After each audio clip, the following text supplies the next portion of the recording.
Okay, Hajiya, you're welcome to the studio. Call me Naja'atu, please. Naja'atu? Naja'atu is my name. Naja'atu, all right. You're welcome to the Thank studio. you.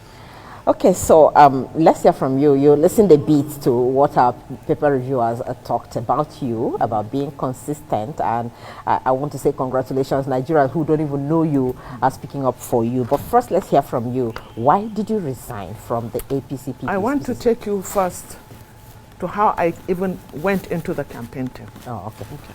That's good. I was on board a flight, and there was a delay. I opened my phone, and there came a call. Somebody that I never knew. He said his name is Falake, and that he's working for Tinubu. That he wants me to be a director in the civil society organization. And I told him point blank that I don't want to be part of it.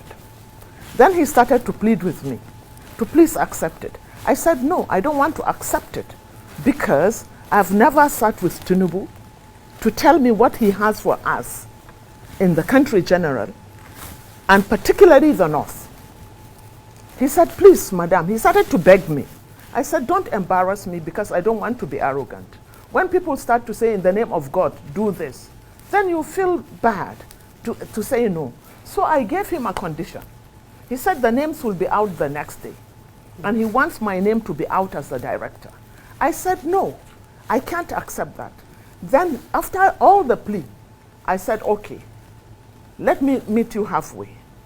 If I sit with Asiwaju and I'm not comfortable with what he says he has for the North, then I have a right to opt out. And Falake said, yes, it's okay. So if you notice, when the names came out, it's the only directorate, which there were two directors, was the directorate they put me, the civil service, the civil the civil society organizations.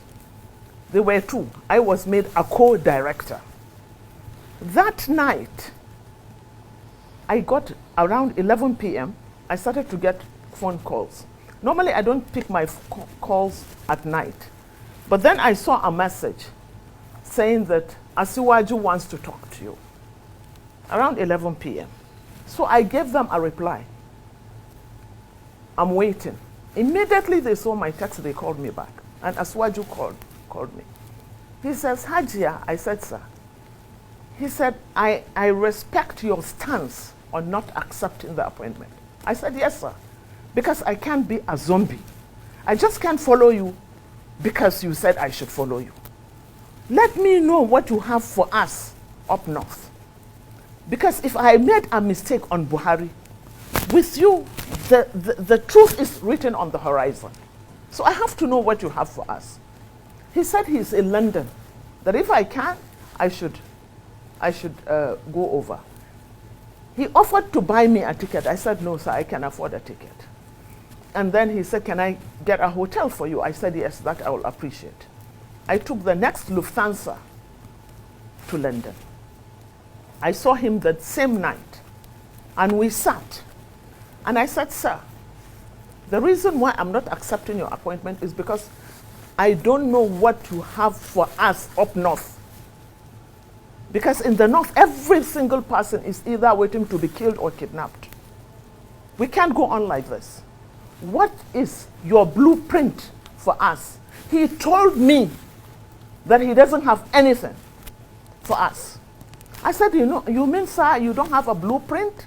He said, I can't have a blueprint because if I have a blueprint, I'll be stepping on too many toes and they might even kill me. This was what he said. I said, but sir, how can you rule without a blueprint? He said, I will only make a blueprint after winning the elections. I said, there will be a lot of distractions after winning the elections. You have to keep your eyes on the ball. He said, well, you know what?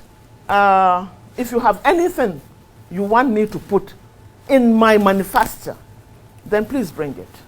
I told him that I have an elders. We have a network for national salvation. I have our elder. I'll go meet him in Paris the next day. The next day, I left for Paris. I didn't get to see him, but we came back to London. We sat, and we already had a template. So he gave me something, we took something about the Almajiri, because the Almajiri is really a menace to us up north. They have been used as cannon fodder. And when you have able-bodied men that are doing nothing, in their millions, you will always get a problem. I told him about that. I wrote about that. I wrote about agriculture. I wrote about security and so many other things. Till date, I have not been allowed to see Asuwaju, to even give it to him. Then I called one of his hangers-on, Ibrahim Masari. Ibrahim Masari, I called him. I said, look, I have this template. What happens? I need to see Asuwaju to give this to him. He said, well, sorry, I'm sorry, Hajiya, you are late because the manifesto has already been completed. Nasir El-Rufai has given us what the North needs, and according to him, all the North needs is state police. I know Nasir is a very brilliant and patriotic person. There is no way that anyone can tell me that Nasir will do such a thing, Nasir El-Rufai. But in any case, I just said, I was still being patient. Then we started at the campaign council. We've never been invited for any meeting. We've never been invited for any rally. And I have transcended, going to show my face. I can't. We have an appointment with destiny. We have an appointment with prosperity. I can't be condescending. I tried to be patient. In fact, I wrote my letter of resignation over a month ago. But for somebody that I had I still have so much respect for, that I went to tell him that, look, I'm resigning from the APC. He said, why? Because I said, one, after having sat with Asuwaju told me that he doesn't have an agenda or a blueprint for any of our problems. He told me this. And then secondly, I have also tried for 3 months to get our northern elders, opinion molders that are in the APC, to come together and go en bloc to Asuwaju to put our requests. I saw the Lagos Chamber of Commerce giving him their requests. But these our northern elders in the APC, for 3 months I was shuttling from one person to the other for us to even sit and come up with an agenda for the North. They refused to sit. So it's like in the APC, it's each to himself. It's each. What do I get? I have never in my life done anything for money. I'm a businesswoman. I don't do politics for the sake of politics or to get anything. I was born into a political family. My father was Nepu. My husband was killed, assassinated. I have seen so much because of his views. I have been poisoned. I was 7 months in Germany. I had to have a reconstruction of my colon. I went to prison twice because of what I believe. I can't waste my time here. And I then tried to sit with other presidential candidates. Mm. There are 4 main presidential candidates. With Mr. Obi, we kept missing each other. I had spoken to him through my mentor, in Lagos. She might not want me to mention her name. But we kept missing each other for one reason or the other. So I never got to sit with him. And time was in the essence. As for Kwankwaso is not only my neighbor, he's not only my brother. I don't do that for that, no. But he did a tremendous job for us in Kano, especially in terms of human development. Because you need to bring this sea of youth, this energy, out of the streets if you want to survive. But we don't have the luxury of time. He has a new party, and he cannot really go beyond a few states. He can't, because of the time and because of the structural, for some structural reasons I know. So I said to myself, if I have to choose between Tinubu and Atiku, and mark you, I have always fought people over Obi for one reason. You should not crucify a person because of his tribe.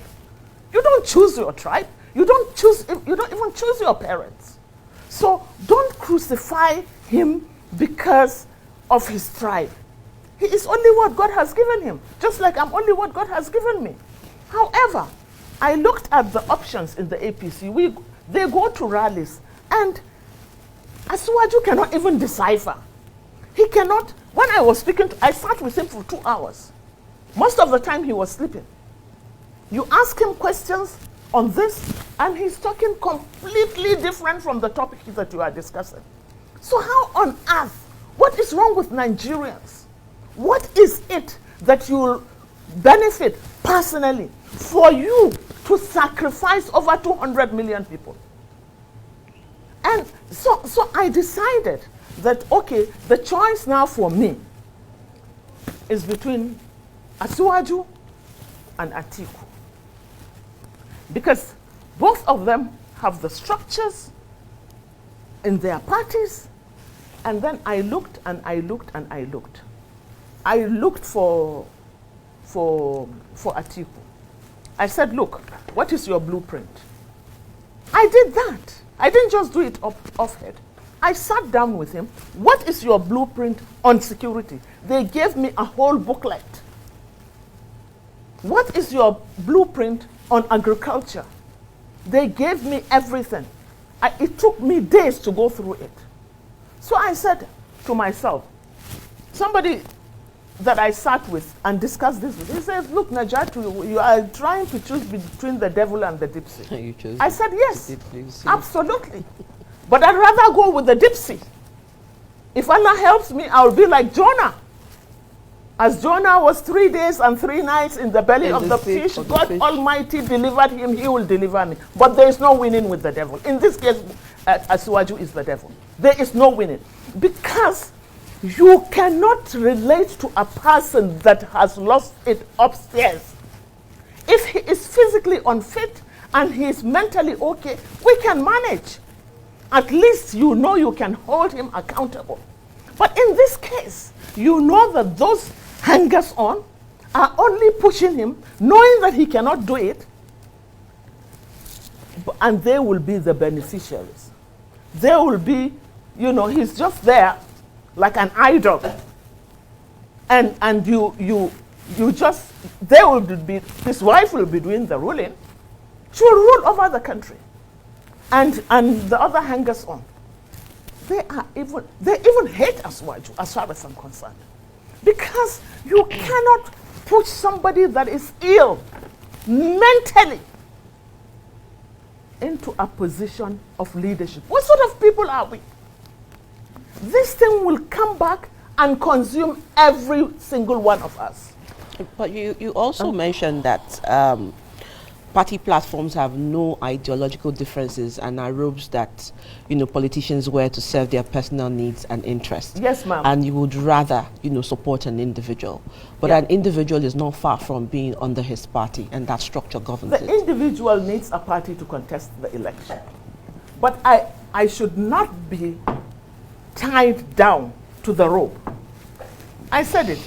Asiwaju was first AD, then he was AC, then he was ACN, now he's APC.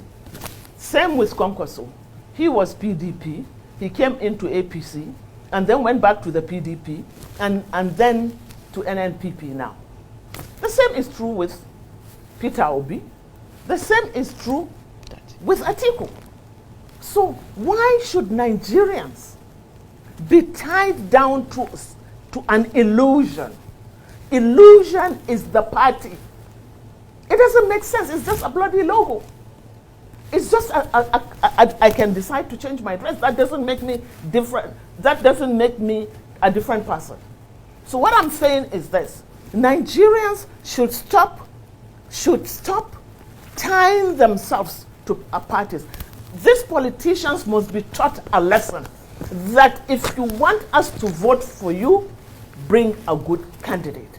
I think Nigerians must begin to change their way of thinking. And the reason why, even I had to liberate myself. I had to liberate myself from the shackles of the rope. I had to liberate myself. That was why I took the position that I took. And then when they're saying that it's so cheap and silly, talking about, oh, I was kicked out for incompetence. At what point? And the party does not belong to Asuaji. The party is headed by Abdullahi Adamu. He is the one to expel me out of the party for anti-party. That is why I left, because I gave them the constitutional requirement of the APC. I cannot remain in the APC at this point in time and attack any of our candidates. But I said that I will support Binani, the only woman standing in APC, in fact in the whole country, as governorship candidate in Adamawa. I was with her a few weeks ago. I'll continue to go to Adamawa to support her. I have a governorship candidate in NNPP in Kanu, Abba Yusuf. I'll support him. We have different, we have three senators contested. I'm supporting 2 from the NNPP and 1 from the PDP. So it's not about political parties now. You're supporting. I had to free myself. Okay, so before you were taken into or chosen as one of the campaign council members of the APC, were you a card-carry member of the APC? Yeah, I was. Okay, that means that throughout the Buhari administration, yes, you have always absolutely. been an APC member. Okay, so is it just the problem of Tinubu now, or is it the problem of the party, about what Nigeria is going on? Because you talked about why you are leaving, because from developments you have seen around, Nigerians are suffering. Yeah, it's not just about Tinubu, but it's also about the party. Quite honestly, I have to be very honest with you. Abdullahi Adamu did a great job. You know why he did a great job? Because considering the positions he held, he was a governor, he was a minister, so the governors could not push him around. I can give you the case of Kanu, for instance, in which our state governor was insisting that he controlled all the delegates, all the candidates, that all the candidates must come from his pocket.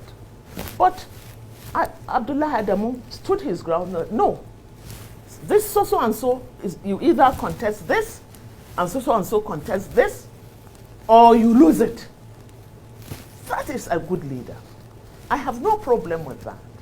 But apart from that, I had the last speakers talking about local government chairmen and their autonomy and the state assemblies.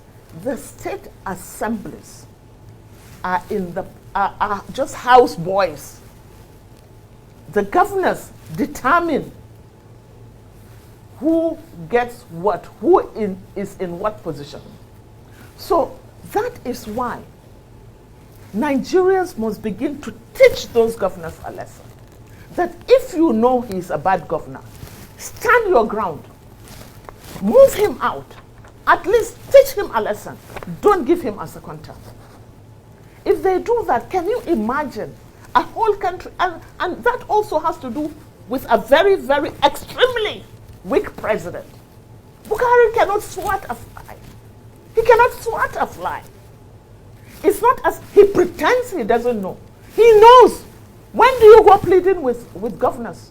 Obasanjo removed them. State assemblies impeached them. But you see, Buhari is such a weakling. Or rather, he pretends to be a weakling. Because when it serves his personal purpose, then you see him taking a position. But quite honestly, he has woefully failed this country. He has woefully failed us up north. So when Tinubu begins to say that he will continue where Buhari stops, it's crazy for anyone to even think of voting anyone at the or voting the APC. Why should we? But the thinking, you know, in some quarters is that you were one of the strong pillars that brought even the Buhari you're criticizing down to power. So at what point did you notice that he has deviated from the plan? And what effort did you make within the party to ensure that, you know, he doesn't go against the positions? And by the way, the president is even saying that he has not disappointed anybody. He has done marvelously well. Well, if he hasn't disappointed anyone, then I think he's living in denial. He's living in denial because even his state now is ungovernable. Because there are local governments that are completely under the bandits. In his own state of Katsina, as we are talking today, as we are talking now, I can bet you my life that people are being killed. Villages have been wiped out.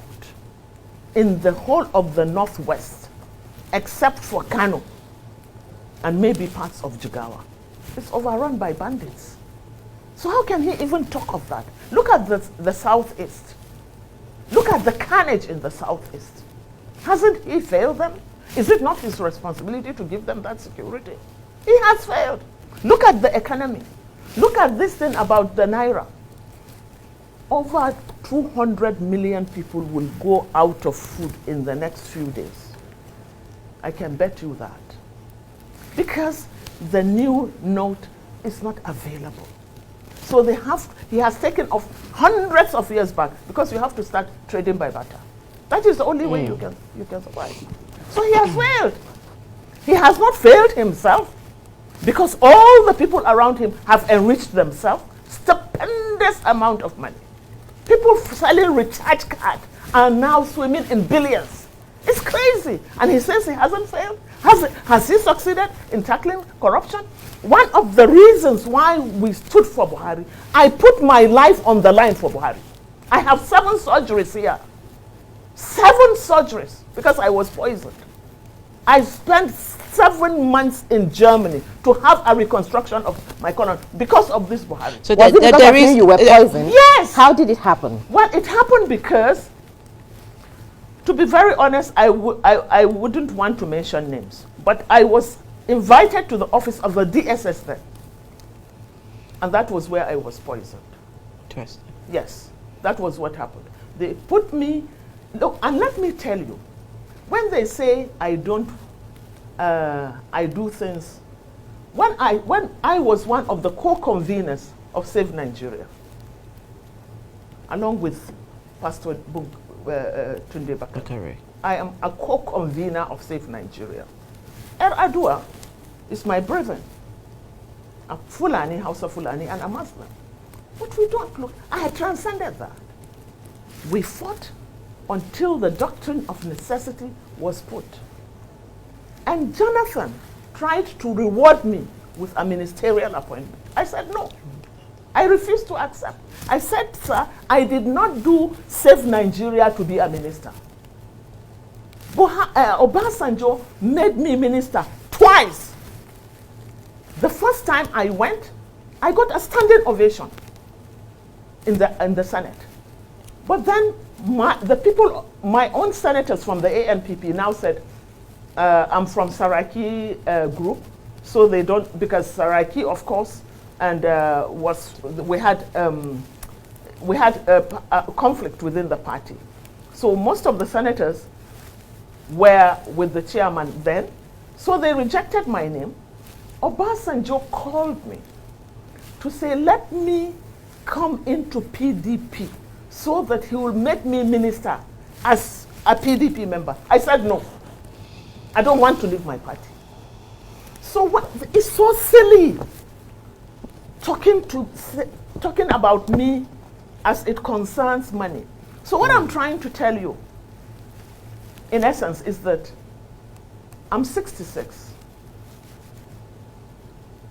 I have grown in a family that has seen so much.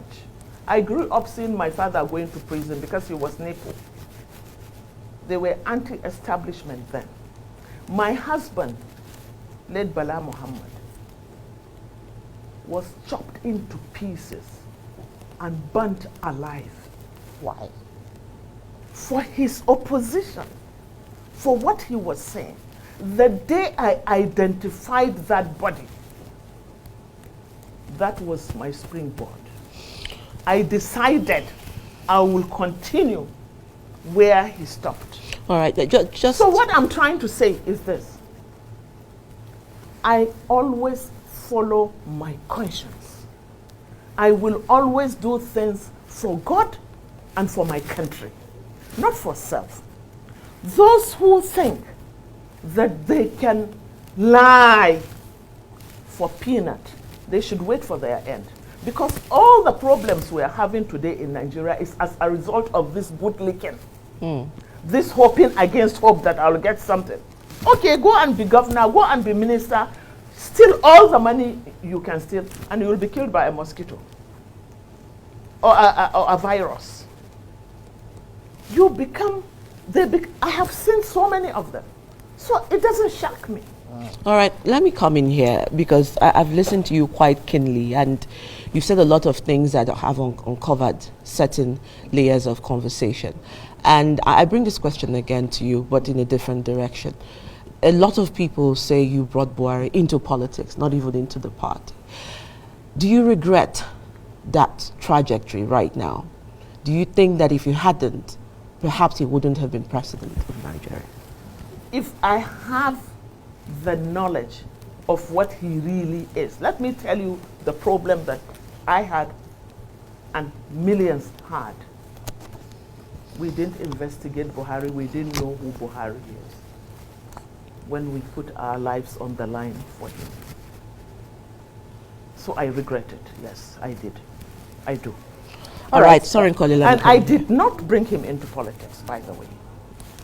He met us. When he came in to our office, then I was woman leader, part of the executive of the APP then. When he came in to introduce himself as having come into the APP, I'm the first person whose assistance he solicited. And let me tell you, nobody even wanted him. And I didn't understand why they didn't want him. Because to be very honest, APP then was just a branch of the PDP. They were taking instructions from Obasanjo, which I was taking exception to. So when Buhari came in, he said he'd wanted me to assist him and I should meet him in Kaduna. I followed him. I remember very well, it was a Monday and I met him on a Wednesday. When I went to see him on that Wednesday, I said, sir, is it true that you are in APP to contest presidential elections? He said, yes. And I need your support. I told him that I won't support him.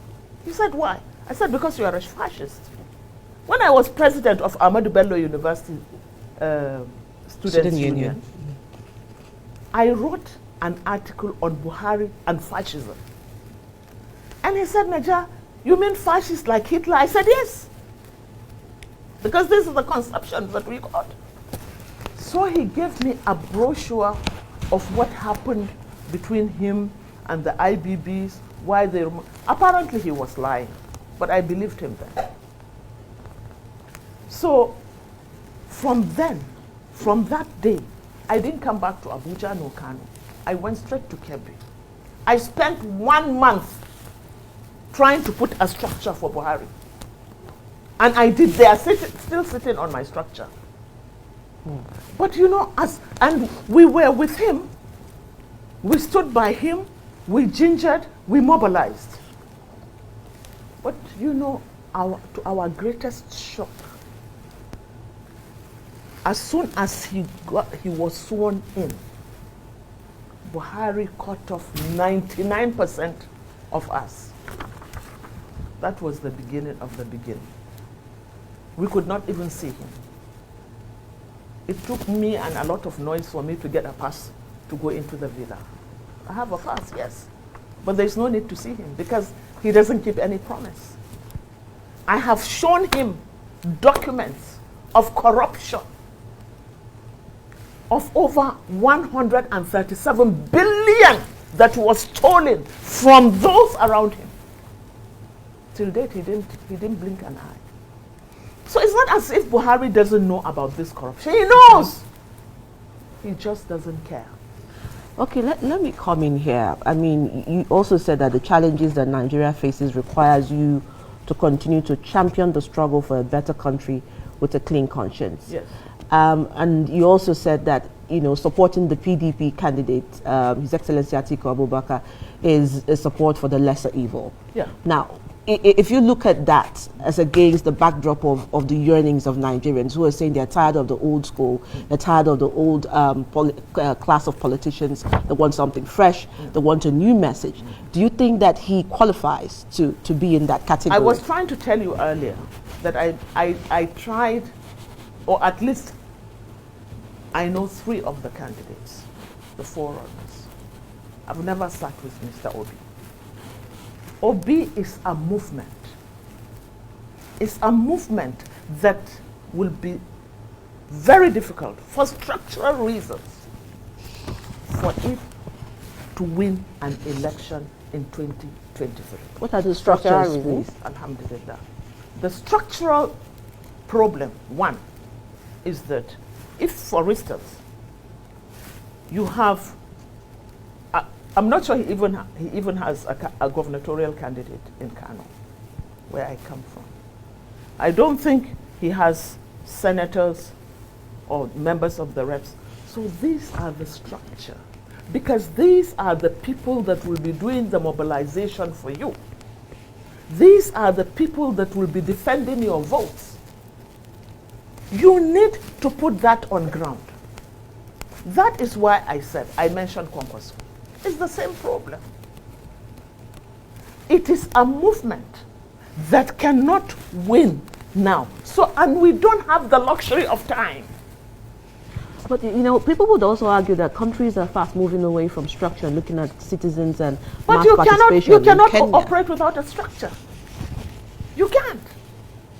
Even here, you have a structure. You can't operate without it. A structure is something concrete. It's not something in the air. You can have millions of votes, but who is there to defend it? Who is there to defend it? Who is your coordinator here? Who is staying on this box? You have to have it. That is what I want our youth to appreciate. But with the electronic system that is introduced during who election, is there to even send the electronic vote for you, result for you? That is the structure I'm talking about.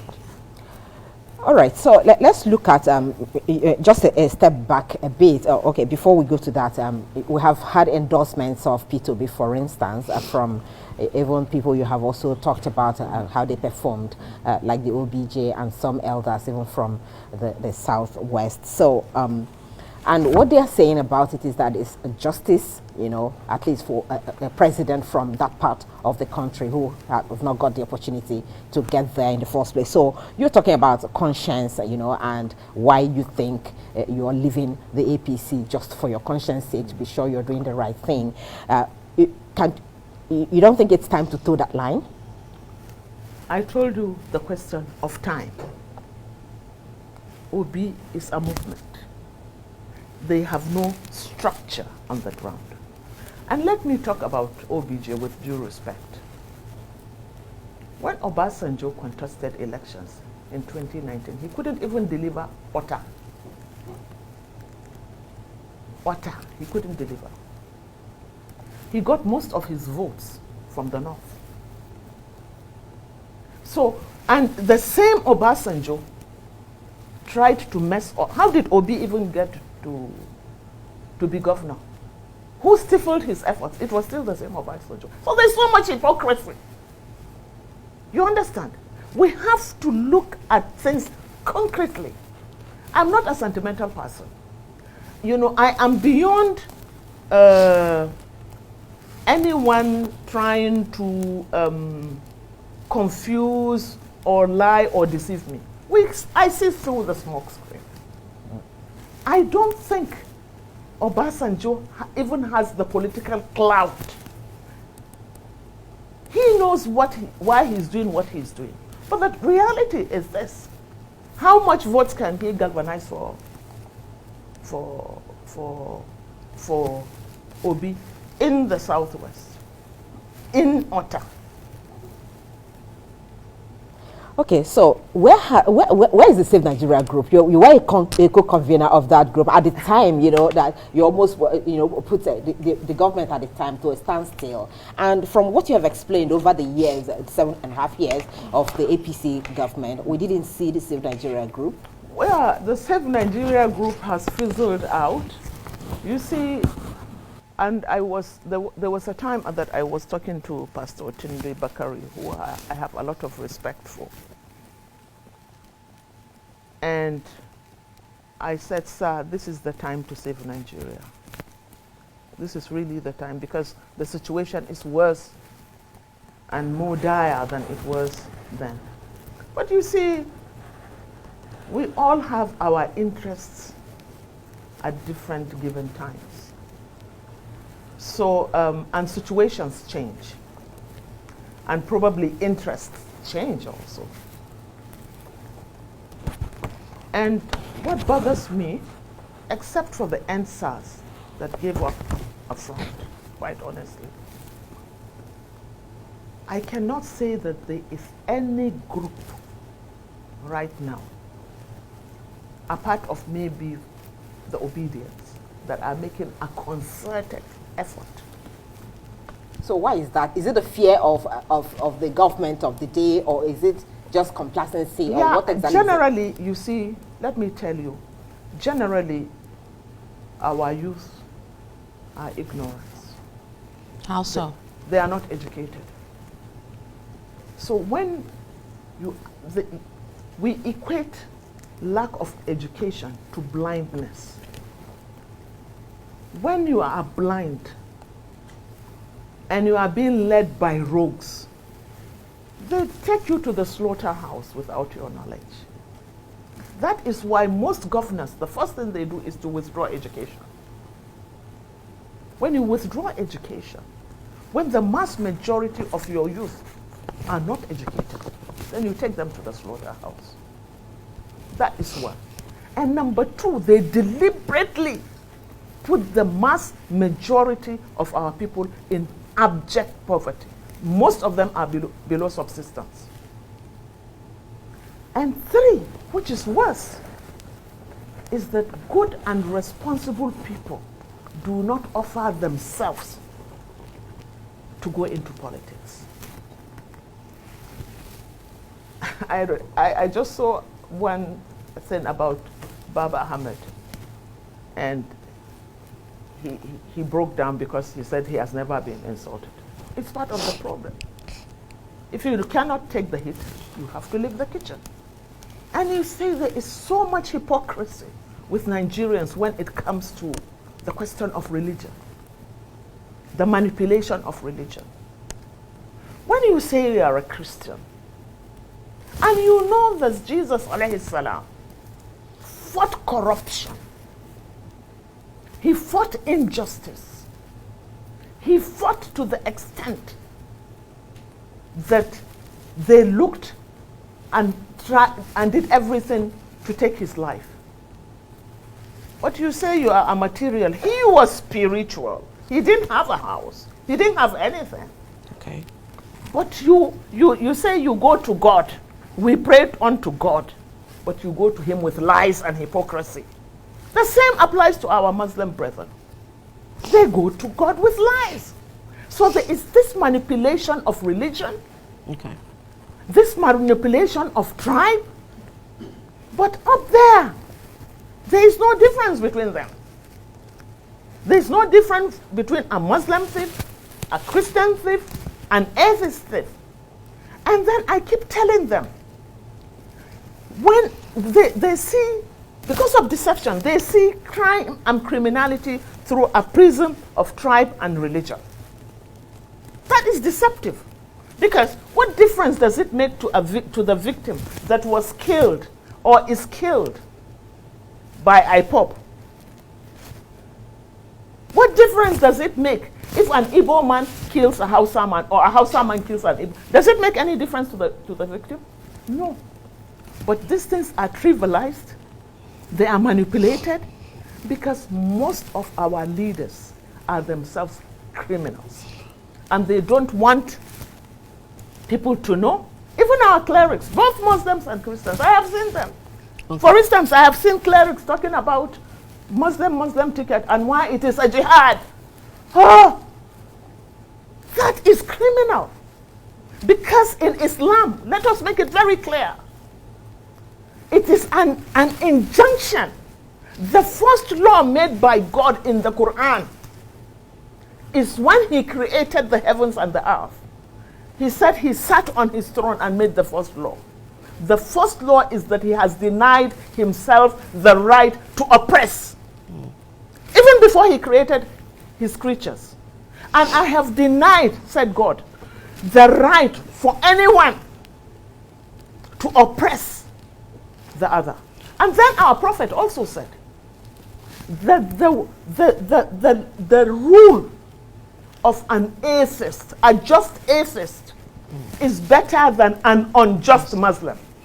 But our clerics were paid to say that Muslim ticket is the best, and it's so.